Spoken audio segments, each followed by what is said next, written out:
மக்கள் தொகை அடிப்படையிலான மறுசீரமைப்பு என்பது தமிழ்நாட்டிற்கு மட்டுமல்ல, ஆந்திரா, கர்நாடகா, கேரளா, பஞ்சாப், ஒடிசா, மேற்கு வங்கம், ஹிமாச்சல், உத்தரகண்ட், வடகிழக்கு மாநிலங்களும் பலத்த சேதத்தை ஏற்படுத்த வல்லது என்பதை உணர்ந்து அனைத்து கட்சி கூட்டத்திற்கு ஏற்பாடு செய்திருக்கும் மாண்புமிகு தமிழ்நாடு முதல்வர் திரு மு.க. ஸ்டாலின் அவர்களுக்கும் தமிழ்நாட்டின் பிற கட்சிகளையும் நான் மனதார பாராட்டுகிறேன்.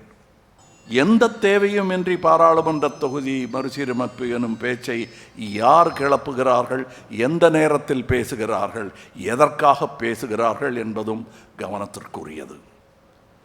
மாநிலங்கள் உரிமைகளில் தலையிடுவதும், வருடாந்திர பட்ஜெட்டில் தேர்தல் வரவிருக்கும் மாநிலங்களுக்கு மட்டுமே அதிக நிதி ஒதுக்குவதும், தமிழ்நாட்டிற்கான நியாயமான நிதி பகிர்வை மறுப்பதும், பேரிடர் காலங்களில் நமது கூக்குரலுக்கு செவி சாய்க்காததும், மும்மொழி கொள்கை எனும் பெயரில் ஹிந்தியை திணிப்பதும், எம் பேச்சை கேட்டால்தான் நிதி தருவேன் எனும் மிரட்டுவதும் ஒரு ஒன்றிய அரசின் செயலாக தெரியவில்லை.